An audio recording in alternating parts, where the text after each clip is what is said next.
basically starting things out with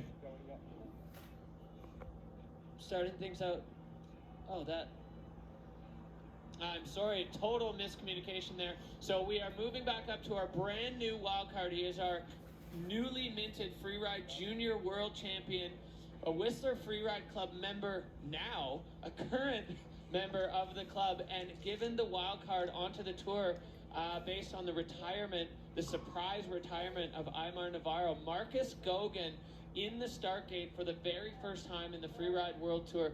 This kid has had a week. He went from Freeride Junior World Championships, where he won, to get into forerun at Baqueira Barret in Spain, to a wild card, and then only a 2-day gap from wild card to start gate for Marcus. So, I mean, a roller coaster of emotions for this young man as he finds himself in the start gate of the Freeride World Tour for the first time. That's gotta be such a mind trip, going straight from juniors, just like right to the tour.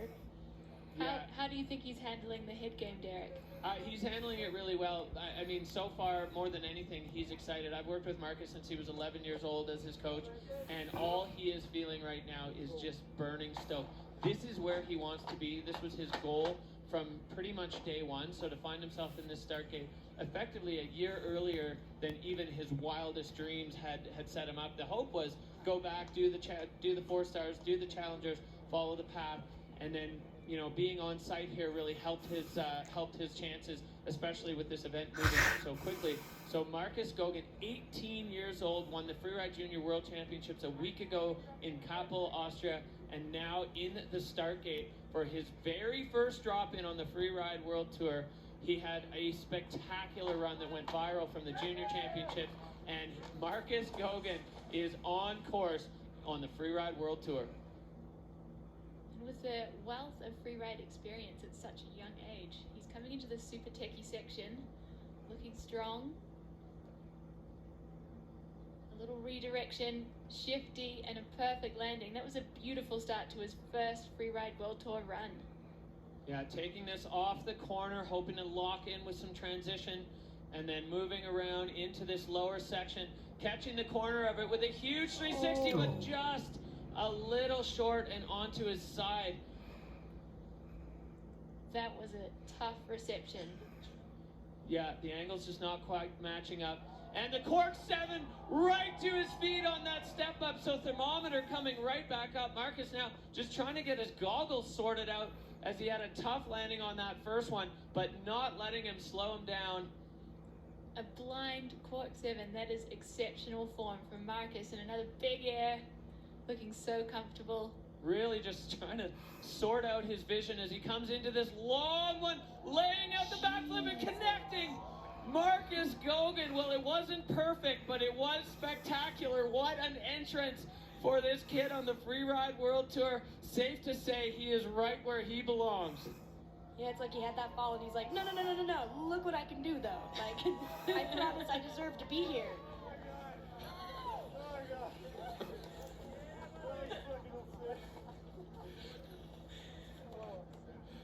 Well, goggles around the neck, helmet caked with snow, but a huge grin on his face as we watch the entrance super strong, getting the shifty on this one, and then just gunning it. So you can see air and style, the bar doesn't go any higher. That one just not quite getting as far as he needed to, but did that not stop him? Exceptional form. And what I like about this run is that it combined a really technical top section with incredible freestyle elements. I mean, his goggles are around his neck at this point. Just crying on his way down with this enormous backflip. That has to be measured. We need feedback on how big that really was. Well, that was unbelievable. Certified sick as frick.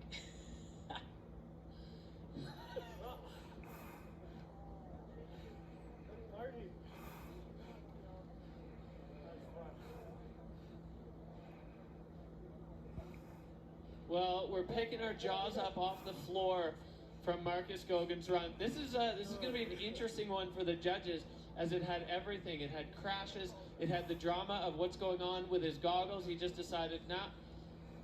Outfit change midway through. So Ross Tester sitting on a 90, Xander Gouldman with another kind of wonky run on a 78 in second. And then Marcus Gauguin just packing it with drama. A crash, the biggest backflip we've seen on this face so far. And that had everything. And that step up, cork 7. I mean, I don't even know what to say. He's giving Ross Tester big props. He's 18. 18 years old. He was a junior a week ago. Dude, that's not fair. That's not okay, man.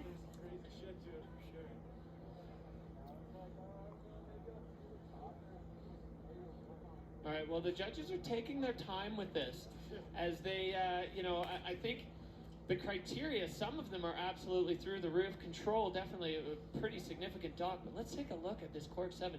He sets it, he gets the blunt grab on the tail, coming around, wheeling out. His goggles are still, I mean, they're probably packed with snow at this point. He's just deciding to abandon them. The whole time just messing around with them. You can see Max Hitzig up there in the start gate. I mean, maybe he just like set so hard on that cork 7 that they just like flew off his face midair after the fall. Yeah, I mean, a couple of heavy-headed impacts on that one. The 360, if he had landed that 360, that was maybe a solid challenge to Ross's run. But now the judge is just really trying to figure it out. All right, well, score coming in. It's a 75 for Marcus Gauguin. So again, for a run with a crash, like a full crash in it, that's a huge score for the young Canadian rider. Big ups to Ross Tester. We're going to see him connect one of these runs very soon, I feel, on the Freeride World Tour. Marcus Gauguin wrapping up his day. A spectacular run, and spectacular doesn't even begin to cut what this young man has been through last year. While